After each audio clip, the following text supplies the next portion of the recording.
floor some questions. That's Survivor's Ceramic right there. That's right. My first time I got to play Starship Captain. I've got a question. You raised your hand earlier. Well, I was going to say, what movie did you have the most fun making? I think I always say Creep. Creep was just, and this is really cool because out there's a band and they're called Creep and they have Creep t-shirts. And I said, you know, guys, I'm going to go around and tell everybody that's about me and that you guys. Creep, I think, and it was the, even though Truth or Dare was like $1 million, I saw a lot of heartache on that movie too. When I was there, my partner got fired. I saw the special effects guy get canned, and he asked me in the car one day. He goes, "Hey Joel, did I F up, man?" And I go, "Nah, Bill, man. This is Bill. I can't remember his last name all of a sudden now, but he did Dog Police. If anybody's seen Dog Police on MTV, the Dog Police." And I told him, I go, "Well, man," I said, "you're such a nice guy, Bill. I don't want to tell you nothing." And he's like, "No, I really want to know. You know, did I F up and everything?" I go, "Well, kind of, man. You had the money for 6 months and you didn't do one effect until tonight. And you're trying to do all the effects in the whole movie in one night. And you're not going to be able to do it." And he got fired, and that sucked. I hated seeing that. Then they came to my partner and go, "Oh yeah, by the way, we're firing you." And then I came to the producer one morning, and I said, "Jeff, where's Tim?" And Jeff said to me, he goes, "Joel, look, Tim's not here." And I go, "Look, man, we're gonna have a real problem. I better see my partner here real soon." And he goes, "No, you and I need to take a drive. Calm down." And he put his hand on my shoulder, and I knocked his hand off my shoulder. I go, "Don't tell me to calm down. Where's my partner?" He goes, we gotta go for a ride. Some things have happened here. Just get in the car." So I get in and we're driving away. He goes, "Now Tim's officially fired." I go, "Why, man?" He had gotten in a fight with the assistant director, Steve Feldman, and they were constantly arguing back and forth. What it was, I think, is Tim's age. He was 17 at the time. We shot Truth or Dare, and I think Feldman didn't really like that this kid was running the whole program, and I think that's what started it, because there was an absolute war between the two of them. And I told you, I said, "Man, I feel like quitting now. You quit, and I will blackball you, blacklist you, and you will never work in the industry again." And I swear, I flashed back to when Burt Reynolds had happened to him on the Showboat, I think. He punched out the director. The director said, "You'll never work in Hollywood again." I'm going, "Oh yeah, he never worked again." But anyway, that was cool, and yet sad, and Creep for 50 grand, I think I had the most fun of that, because Tim just, again, let me go. Tim even told me one night, we were doing the pawn shop robbery, and I'm supposed to be having my head inside. Has anybody seen Creep? Bam, bam. Well, my head's in that jewelry case, and I'm loading up the jewelry, and the guy comes to the door, and he's buzzing the door, and I go, "We're fucking closed," and I screaming at him. Tim told me later, he goes, "You know, I just let you go there because you were having so much damn fun, but I didn't really want that." But I think it's a funny scene. Do you agree, or?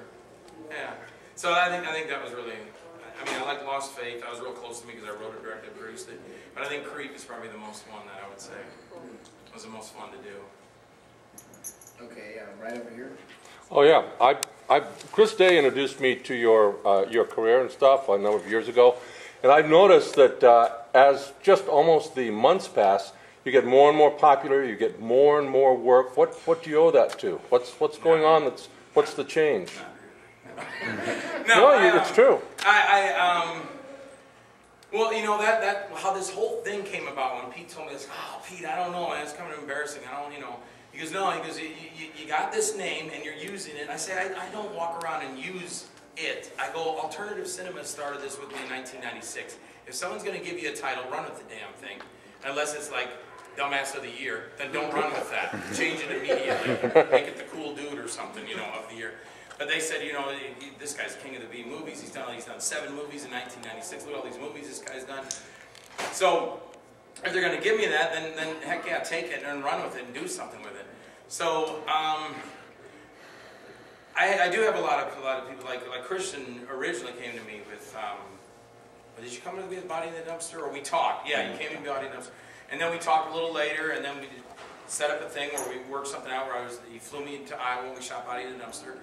At one point, Andy Lilino called me and said, "I want you to be in Brain Jack," so I did that part. I was getting work from Philadelphia, from Ron Cavallini of 4th Floor Films, because my name, even though it's just this little B movie stuff, my name can add something to the movies without sounding whatever. But I had a distributor tell me the reason when he picked up Rock, I go, man, I said, Mike, that's kind of cool. You put my picture on the box and the label and everything. He goes, yeah, how do you think I'm going to market the movie? And I just thought that was kind of cool because it's like all these independents, like everybody who's been in, if everybody's a newcomer to the acting and they can maybe toss me in and then use that name to kind of help market the movie, they'll do that, and it does, without sounding selfish or whatever, saying that it does work, because I get a lot of like Ryan Cavallini from Pennsylvania, and Philip Herman with Falcon Video out of New York, and then like Christian, and even that one clip was shown was from Conrad Brooks, who worked with Ed Wood back in the 50s with Bela Lugosi. Worked with Conrad. Conrad's a trip to be with, because the first night we were at McDonald's, we went out after shooting Gengel 2, The Beast from the East Returns, and he's in line and he goes, "Excuse me, ma'am, I'm Conrad Brooks. Shake the hands that shook the hands of Bela Lugosi. Right here, it's free, shake my hand." And it was really funny. So, I don't know, so, I mean, and then I had Ryan Workman called me up the other day from Hindsight Films, and he goes, "Joel, I got this project, I just really have you in mind." This is funny how this worked though. He goes, "I really have you in mind." Yeah, this is fine. "I really have you in mind for this part in this script called Schwaneke. I want you to play the army sergeant." And I go, "That's cool. How much do you charge?" $300 a day. "I got this scientist. 2 days. You'll be perfect for the scientist." So that's how I got the scientist thing. Then I had John somebody. I can't remember. God, I can't remember anything. John somebody out of Ohio. His name's somebody. And I did a thing for him called Survivor Ceramic, which that clip was where I was the starship captain. Then he called me up and he goes, "I got another short for you. Can you do this one for me? P.S. by the way, can you do an internet show, internet TV show?" And I go, "Yeah, the only way I'd do it though is I want to do the continuing voyages of the Starship Genesis, because I wanted to do a Star Trek feature type thing every month, but with a Christian message, because it was for a Christian comic book that I did this for." So I said, "Yeah, cool, I'll do that." Then I got another call from Recluse Pictures, and he asked me, he goes, "Hey, I'm doing this thing called Night of the Living, and I really love to have you in this movie, can you do that?" And then I got Jason LaCorey, who's like, "Man, I really got to have you in this movie." I met him when I did 2003 Rick Danford's Halloween horror show, and he goes, "Man, this guy's a creep, I got to get him in something." He put me in Death Plots, and then all wrapped up. He had 4 stories in that. He goes, "I want you to do two of the stories, 2 different characters." I go, "Cool." I go, "What's going on in the third one?"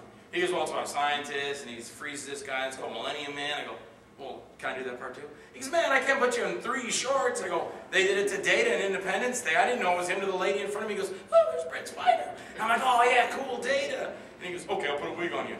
So that was another role I got. And then Dustin Hubbard heard about me, and he tracked me down through the internet, and I think he was here last year. In fact, he came up to me, and he goes, "Joel," he goes, "I really love to use in this movie." And for me, for my religious beliefs, because I'm a Christian, and he comes to me and he goes, "Well, I don't want to tell you, well, I do want to tell you, it's called For Christ's Sakes." And I'm like, "Oh my God, why is everybody going to be down on God? Why can't somebody just do something where you punch somebody out for no reason at all?" So he shows it to me and everything, and so we work out a deal again with money and blah, blah, blah and everything. I get to his house, I'm sitting there, I'm reading the script. He sees me reading the script, and he goes, "Joel, can I talk to you outside?" I want to see your wardrobe." And I go, "Okay." I go out, I come back in, when we're done, the script's gone. I go, "I know you're trying to keep this from me, man. I know what it's about." I said, "I'm not an idiot. They're going to clone somebody. I know who they're going to clone. I know what you're doing." And I said, "You know what? If the scientists could do that today, they could go back and get, whatever they would try and do, because they try and clone everything and do anything anyway." So I said, "Okay, I'll do this movie." He still never let me read the script. But that's another one, Dustin Hubbard. And then finished doing that. About 3 months later, he called me up.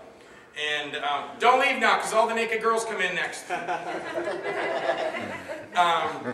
And he called me up about 3 months later, and this was kind of interesting. He goes, "Yeah, I want you to do this one. It's a short. It's called For Nicole's Sake. It's a spin-off of For Christ's Sake about one of the characters." And I go, "Oh, cool." I go, "What do you got for me?" He goes, "About 2 pages." And I go, "That's not bad." Now, Kathy's got about 12. I go, "My wife, Kathy's got 12 pages?" "Yeah, so she'll be tied up all night." I go, "Really? So I'm going to be waiting on her?" "Yeah, you'll be waiting on..." "No, she waits for me." "No, you'll be waiting on her." So